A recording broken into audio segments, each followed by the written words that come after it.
Hello and welcome to this video on international trade and specialization.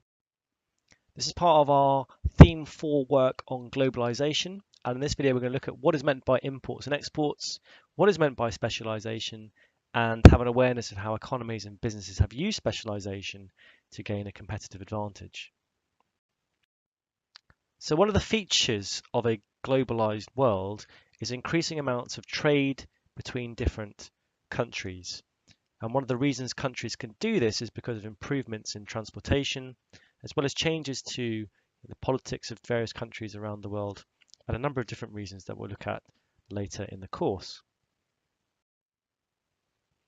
This chart here shows us the increase of GDP around the world and the increase in the value of trade around the world. And both are presented as an index with the base year of 1980.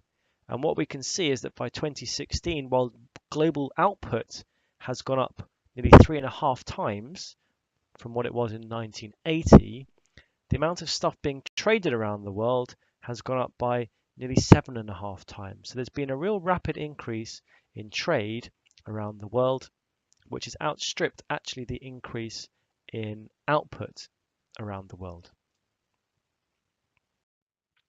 So what do we mean by trade? Well, trade is the exchange of products or goods and services. One thing to remember is that trade doesn't necessarily take place between countries. Obviously, it involves products moving between countries, but it's always done by somebody.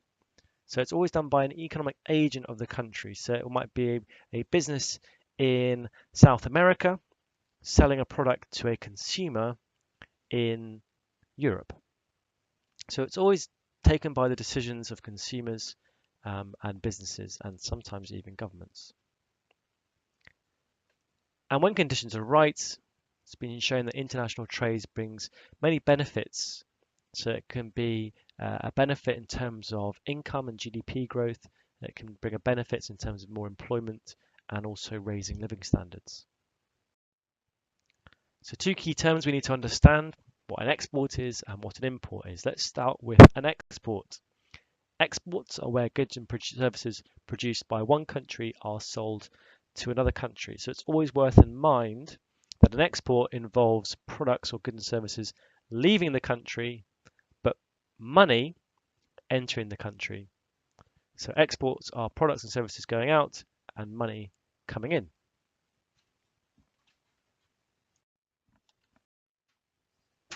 On the flip side, imports are where goods or services are brought into one country from another. So here, importing involves goods or services coming into the country and money leaving the country. So the opposite of exports. So let's have a look at UK exports. Where do the majority of goods and services produced in the UK and then sold abroad, where do they go to? Well, here are some figures that show us where or what share different markets take up in terms of the UK's exports. So we can see they're mainly to developed economies and often to economies that are fairly nearby within Europe. In terms of imports, where do we import, or where does the UK import? What is the source destination for most of the goods and services entering the economy?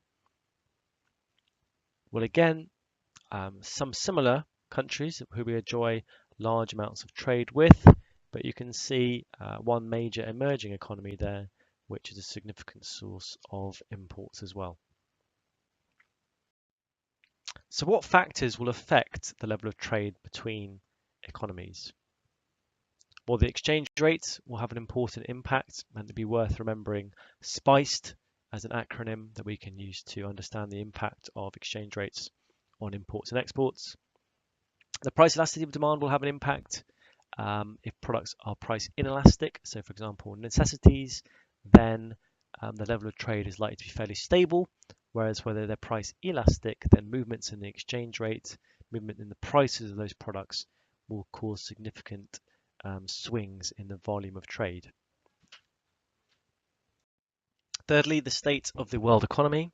So for example, if a A country that imports a lot from the UK was to suffer a recession, then this would have a significant impact on the level of exports from the UK to that country.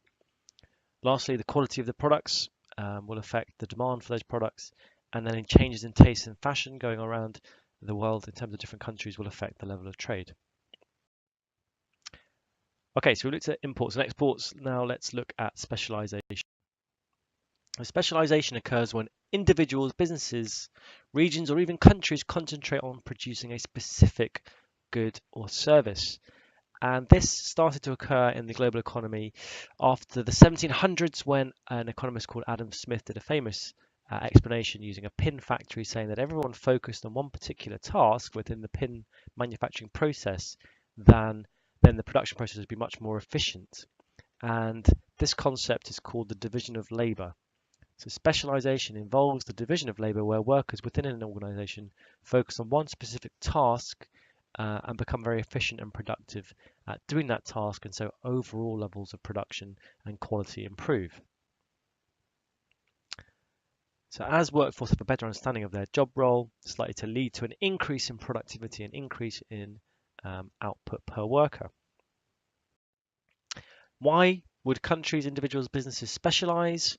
Well, it can help provide a competitive advantage for that economy or business because it can improve the quality of their products, or if they're efficient, maybe enable them to produce at the lowest cost. And these would be some examples. In Zambia and Chile of copper mining and specialization, in Bangladesh specialize in textiles, in Vietnam light manufacturing, Angola crude oil, and the Ivory Coast cocoa. Some more examples might be the specialization within the City of London in banking services. And so maybe the quality or the expertise that these workers have enables them to specialize and gain a competitive advantage over other economies or over other financial cities. In Korea, an example might be a specialization in electronics. So again, the kind of education system and the environment within that economy enables these countries to specialize, become the best quality at the lowest cost production, and so gain a competitive advantage. As mentioned previously, perhaps in Bangladesh, you might look at a specialization in the textile industry. So businesses based there can gain an advantage through specialization in these particular sets of skills and then become the lowest cost producer. So in this video, we've looked at what is meant by imports and exports, specialization, and looked or developed an awareness of how economies and businesses can use specialization to gain a competitive advantage. That's it. Thanks for listening.